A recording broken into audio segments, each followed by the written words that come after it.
5월 25일 월요일. 멈춰도 괜찮습니다. 최근 미국 로스앤젤레스에서 개최된 LA 마라톤에서 이례적인 규칙이 등장했습니다. 당일 기온이 28도까지 오를 것으로 예상되자 주최 측은 18마일 지점에서 코스를 빠져나와도 완주 메달을 주기로 했습니다. 끝까지 뛰지 않았는데 메달을 받는 것은 마라톤의 의미를 훼손한다는 비판도 나왔습니다.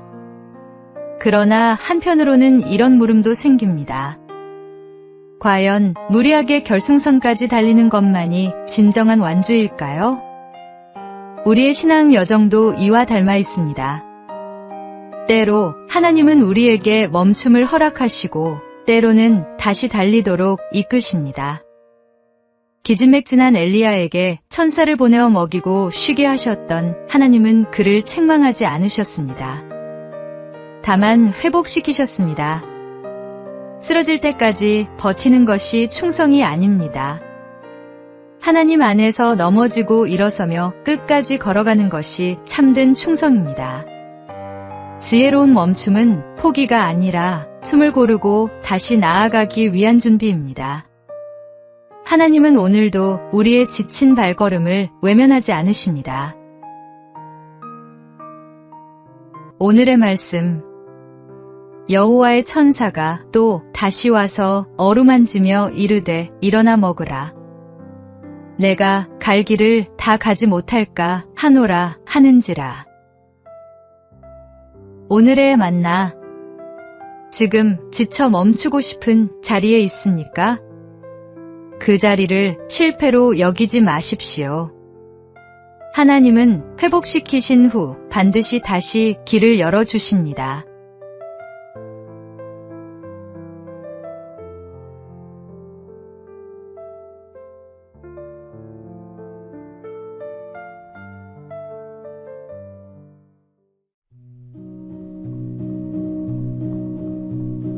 (5월 26일) 화요일. 단번에 끊어주시는 하나님. 사츠키는 한국의 래퍼였습니다. 무대 위에서는 음악으로 군중을 사로잡았지만 무대 아래에서는 서서히 무너지고 있었습니다. 집중이 잘 되는 약이라는 말에 속아 펜타닐을 처음 접한 것이 시작이었습니다. 중독이 깊어지면서 심정지가 4차례나 찾아왔고 죽음의 문턱을 4번씩이나 넘나들면서도 약을 끊을 수 없었습니다. 더 이상 버티기 힘들어진 그는 영등포의 한 건물 옥상에 올랐습니다. 삶을 포기하려 했던 그 자리에서 한 가지 말이 떠올랐습니다. 똑같이 중독되어 있던 지인이 하나님을 믿고 모든 약을 끊었다는 소식이었습니다. 그 말 하나만 붙들고 그는 교회 문을 두드렸습니다. 설교하는 목사님을 보는 순간 그는 압도당했고 수년간 수차례의 재활로도 끊지 못했던 것을 하나님은 그 자리에서 단번에 거두어 가셨습니다. 그는 이후 래퍼 활동을 접고 마약 중독의 심각성을 알리는 간증자로 살고 있습니다. 인간의 힘으로 도저히 불가능한 것을 하나님은 너무 쉽게 단번에 이루어 주십니다. 흉악의 결박도 끊으시는 하나님을 믿으십시오. 오늘의 말씀. 그러므로 아들이 너희를 자유롭게 하면 너희가 참으로 자유로우리라. 오늘의 만나. 당신이 혼자 힘으로 끊지 못하는 것이 있다면 하나님께 가져가십시오. 그분은 단번에 자유를 주시는 분입니다.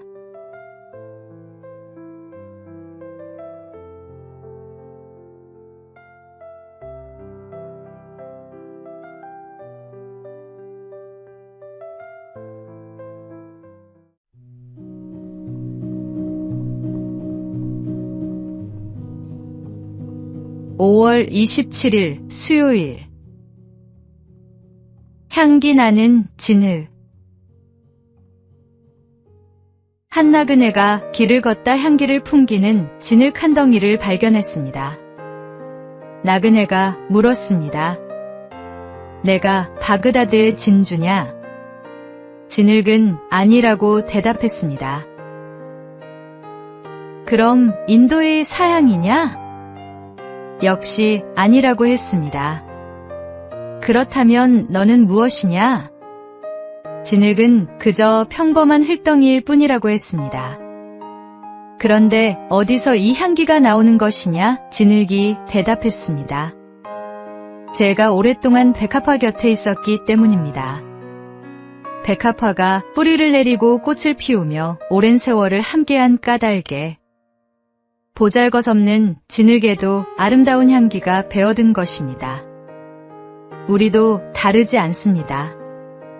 하나님께서는 흙으로 사람을 빚으시고 그 코에 생기를 불어넣으셨습니다. 본래 우리는 그 진흙과 같은 존재입니다. 그러나 주님이 우리 삶에 뿌리를 내리시고 우리 곁에 머무실 때 우리도 모르는 사이 그분의 향기를 닮아가게 됩니다. 억지로 꾸미지 않아도 함께한 시간이 우리를 빚어가는 것입니다. 향기는 억지로 만들어지지 않습니다. 오래 머문 자리에서 자연스럽게 피어나는 것입니다. 매일 말씀 앞에 서고 기도 가운데 주님과 동행할 때 우리의 삶은 어느새 주변을 살리는 향기가 됩니다. 오늘 하루 누군가에게 그리스도의 향기를 전하는 삶이 되십시오. 오늘의 말씀. 우리는 구원받는 자들에게나 망하는 자들에게나 하나님 앞에서 그리스도의 향기니. 오늘의 만나. 주님 곁에 깊이 뿌리 내릴수록 우리의 일상은 그분의 향기로 채워집니다. 오늘 하루를 주님과 함께 시작하십시오.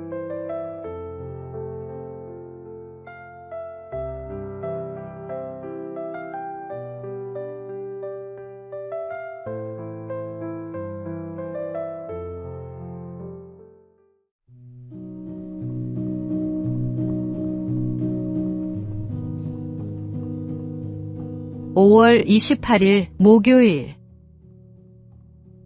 버튼만 누르면 됩니다. 한 선교사가 탄광촌을 방문하여 책임자에게 구원에 대해 설명했습니다. 그러자 책임자가 고개를 저으며 말했습니다. 그저 믿기만 하면 구원을 얻는다니 너무 쉬운 것 아닙니까? 도무지 믿어지지 않습니다. 선교사가 물었습니다. 오늘 갱에 내려가셨습니까? 그렇습니다. 어떻게 내려가셨습니까? 버튼을 누르면 승강기가 오르내리니 그걸 타고 내려갔지요. 그것뿐입니까? 물론입니다. 석탄 회사가 이미 많은 돈을 들여 승강기를 설치해 놓았으니 저는 그저 타고 버튼만 누르면 되는 걸요.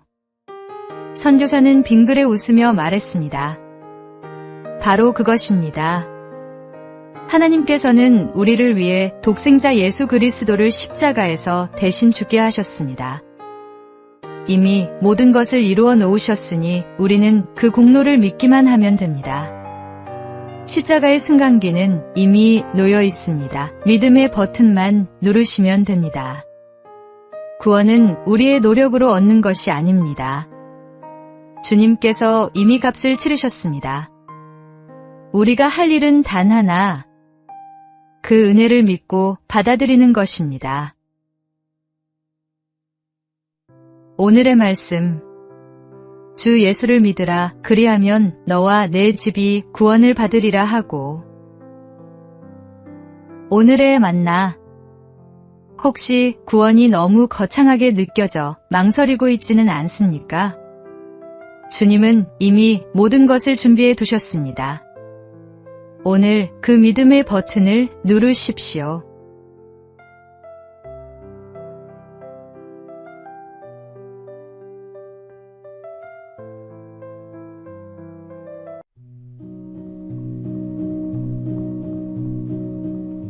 (5월 29일) 금요일. 성서조선 15년의 씨앗. 일제강점기 조선의 김교신이라는 교사가 있었습니다. 그는 일본 유학 중 말씀에 눈을 뜬 뒤 귀국하여 양정고보에서 지리와 박물을 가르쳤습니다. 그에게는 매달 꼭 지켜야 할 일이 하나 있었습니다. 동지들과 함께 펴내는 잡지 성서조선의 발행이었습니다. 이 잡지는 수익은커녕 매달 자비를 털어야 하는 일이었습니다. 주변에서는 그만하라 권유했습니다.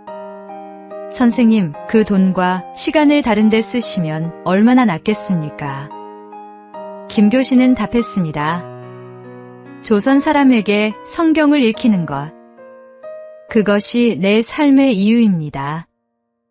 흔들리지 않는 대답이었습니다. 그는 총독부의 탄압을 받으면서도 15년 동안 잡지를 놓지 않았습니다. 결국 1942년 성서조선은 폐간되고 그는 옥에 갇혔습니다. 그러나 그가 말씀으로 키워낸 제자들은 훗날 이 땅의 교회와 사회 곳곳에서 빛을 발했습니다. 말씀을 붙드는 일은 결코 손해처럼 보였습니다. 그러나 그 헌신이 한 시대를 밝히는 씨앗이 되었습니다. 당신의 중심에 말씀이 서 있다면 그것으로 충분합니다. 하나님께서 친히 열매를 맺어 가실 것입니다. 오늘의 말씀. 내 입에서 나가는 말도 이와 같이 헛되이 내게로 되돌아오지 아니하고 나의 기뻐하는 뜻을 이루며 내가 보낸 일에 형통함이니라.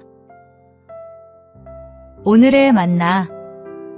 말씀을 붙든 손은 언제나 하나님의 손과 맞닿아 있습니다. 오늘 그 손을 놓지 마십시오.